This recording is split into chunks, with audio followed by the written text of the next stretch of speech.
Welcome to the Deep Dive. This is where we take a stack of sources. And today, well, our source is a really interesting snapshot of just one day's news.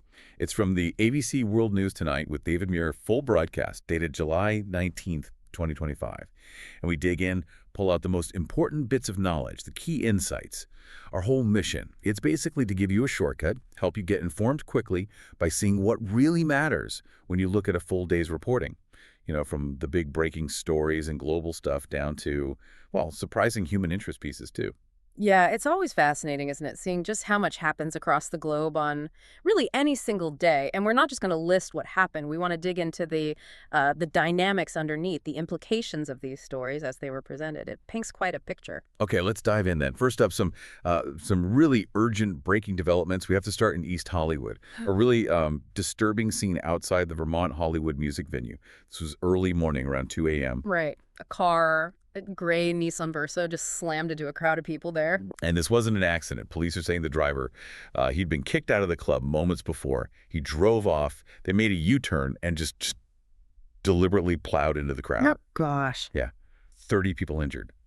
One person is in critical condition right now. And the accounts from witnesses, they're just harrowing. People talking about seeing bodies flying into the air, just pure mayhem. They said even a taco stand got knocked over in the chaos. It really highlights that sudden, terrifying breakdown of order, you know? Public safety just vanishing in a packed city space like that. How quickly a night out turns into, well, a nightmare. Absolutely horrifying. And what came next is also pretty intense. The car stops. Right. And immediately bystanders drag the driver out. They attacked him. Yes, they started beating him. And then reports say someone else actually shot the driver. Wow. So vigilante justice right there on the spot. Seems like it. Yeah. He's in the hospital now, the driver, but he's facing charges for assault with a deadly weapon. The response was massive, too. 124 firefighters, 25 LAPD officers. Just incredible resources needed for something like that. And they noted most of the victims were women. The motive. Still looking into it. Alcohol might have played a part, but nothing concrete yet. The whole bystander reaction part, though, it really brings up some heavy questions about, crowd psychology and what happens when official order just collapses, even for a moment. It's complex. Yeah, definitely. Okay, from that really chaotic scene, we have to turn to another piece of news that's just rocked the community here. Terribly sad news. 3 L.A. County Sheriff's deputies were killed in an explosion. Described as the largest loss of life for their department since way back in 1857. Just devastating. And the cause, this is what's so chilling. It was an old military grenade. The bomb squad had picked it up from someone's home in Santa Monica. Right, and the crucial part, the really terrifying part, is that they apparently did not believe it could actually explode. Exactly, they thought it was inert. Which points to this really difficult challenge bomb squads are facing now. They're finding more military-grade stuff, sometimes really old items in regular homes, and figuring out if something decades old is truly safe. It's not like standard disposal. It adds a whole different layer of risk, doesn't it? It absolutely does. Makes you think about the dangers they face that we just don't see. Things they might think are routine. So the explosion happened Friday at the bomb squad headquarters in East L.A. They were just moving the device on a cart. Just moving it. Unbelievable. The deputies who lost their lives, Joshua Kelly, Eklund, Victor Lemus, and William Osborne. Between them, 74 years of experience, 16 children left behind. Gosh, just heartbreaking. They're being called the best of the best. And the ATF's National Response Team, their top investigators, are on scene now looking into exactly what happened. And the impact on their families, their colleagues, the whole community, it's just immense. It really underscores the incredibly high stakes of their job, how one assessment, one moment can lead to such tragedy for people protecting us. Okay, let's broaden the view now, shift focus to some wider trends affecting things. The weather. Extreme weather is just hammering parts of the country. Over 58 million Americans right now dealing with threats of flash floods or dangerous heat. Yeah, the geographical spread is just, well, it's huge. You've got flash floods causing evacuations down in Southwest Virginia, heavy rain in eastern Iowa. It's not just one storm. It's this whole dynamic pattern. And, the real takeaway here is how tough it is for communities to keep up. Adapting to these more frequent, more intense events, it puts a massive strain on infrastructure that, frankly, wasn't built for this kind of climate reality. It's staggering when you list it out. There's a tornado watch in Nebraska, severe thunderstorm watches out for North Carolina, Virginia, Maryland, And the big worries there are damaging winds, big hail, and just tons of rain. Mm-hmm. The flood threat is really serious, too. They're expecting another, 1 to 3 inches of rain on ground that's already soaked. Louisville, Kentucky is under a level 3 risk out of 4 for flash floods. Could get up to 5 inches in some spots there. Wow. And that whole severe system is then going to push northeast on Sunday, New York City up to Portland, Maine. And it's not just the storms. You've also got this intense heat building up in the middle of the country, like Wichita to St. Louis. Heat indices hitting 110 degrees, and that's sticking around into the work week. So you've got floods and extreme heat. Exactly. Managing both at the same time, widespread heat waves alongside these severe storm fronts, that's a really complex public health challenge. Big stress on emergency services. Right. Okay, from forces of nature to legal and political storms. The White House is getting pressure, bipartisan pressure now, to release documents about the Jeffrey Epstein case. Mm-hmm. And there's some new specific details coming out. The Wall Street Journal reported something. Yeah, they're alleging President Trump wrote Epstein a letter back in 2003. And the description is, well, salacious language and apparently a hand-drawn naked woman. Okay, and the reaction? Immediate and strong. Trump says the article is false, Mm-hmm. and he's filed a massive lawsuit, $10 billion, against the Journal and its owner, Rupert Murdoch. He's arguing there's no authentic letter, no drawing like that exists. Wow, 10 billion. That's quite the response. It really shows how fast these things escalate, right? High-profile reporting meets high-profile figures, and boom, major legal battle. Definitely underlines the stakes.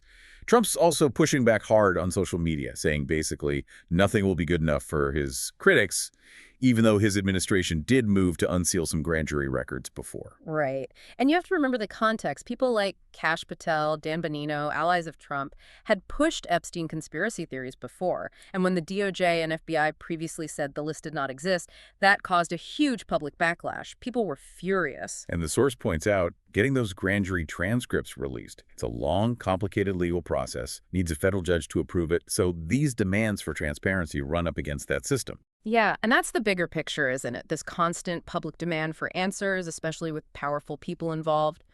But the legal system has its own pace, its own rules about secrecy, like with grand juries.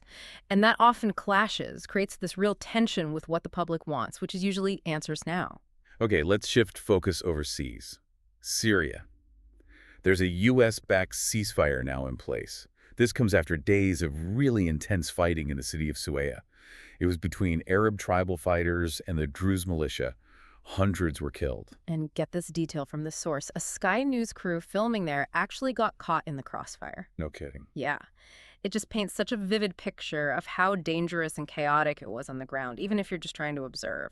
And this specific conflict, it really throws those deep sectarian divides into sharp relief, you know? How local tribal fights can just explode, especially when outside powers get involved. It's definitely a tangled web over there. Israel apparently launched airstrikes on Damascus during this. They said they were protecting the Druze community and told Syrian government forces to pull back. But the U.S. reaction was interesting. Yeah, the U.S. actually rebuked Israel for the strikes.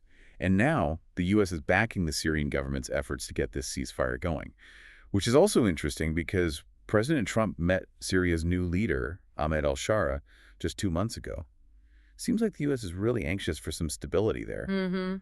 Signs of trying to de-escalate, maybe. Possibly. But even with the ceasefire, it's clearly still fragile.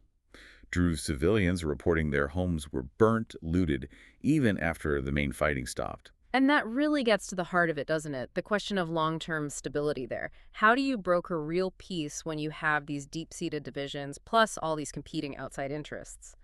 A ceasefire is one thing, but the reality for people on the ground, like those Druze civilians losing their homes, it shows how hard it is for top-level agreements to translate into actual safety and reconciliation immediately. Absolutely. Okay, let's pivot from global conflicts to something maybe lighter but still impactful. Pop culture, public safety, and immediate consequences. Breaking news about a tech CEO, Andy Byron. He's resigned as CEO of Astronomer. And the reason, it's very 2025, isn't it? It was a viral kiss cam moment. Right. At a Coldplay concert near Boston, he was seen embracing a woman, looked like he tried to hide quickly when the camera hit him. And even Chris Martin, the Coldplay singer, apparently made a comment about it during the show. Yeah, seems like it caught everyone's attention. And the company, Astronomer, put out a statement pretty direct. He said, leaders are expected to set the standard in both conduct and accountability. So a moment at a concert basically ended his CEO job. Just like that. It's pretty incredible how one moment, caught on camera, amplified online, could just completely derail a career these days. A stark reminder about that public eye, the blurred lines between personal and professional, especially when you're at the top. And sticking with concerts, there have been some pretty scary safety incidents lately. Yeah, like Katy Perry. Exactly. In San Francisco, her big butterfly prop, this giant thing she rides on, it malfunctioned midair, started dropping towards the crowd. Oh, terrifying. And wasn't that the second time something like that happened to her recently? It was. Just last month in Australia, she was on some kind of metal sphere prop, and it started tipping while she was on it. Had to cling on. Wow. And it's not just her, right? Didn't Chris Brown get stuck hanging in the air recently? Yes. And Beyoncé, during her Cowboy Carter tour, remember the flying red car prop? That apparently started tilting pretty badly at one point, too. So you're seeing these increasingly ambitious, complex stage setups. Right, pushing the envelope with effects and how performers move around the arena. And it really brings up serious questions about safety, doesn't it? Not just for the artists way up there. But for all the thousands of people packed in down below, if something goes wrong with one of those huge props. Yeah, the potential consequences are enormous. It highlights just how critical those safety checks, the engineering, the backup plans have to be. The spectacle is amazing, but it comes with these risks that need constant, rigorous management. Absolutely. Okay, let's do a quick roundup of a few other news items that caught our eye from the broadcast. First, a Delta jet, a 767 flying out of LAX to Atlanta. Engine fire right after takeoff. Saw pictures of that flame shooting out of the left engine. Pretty dramatic. Yeah, looks scary.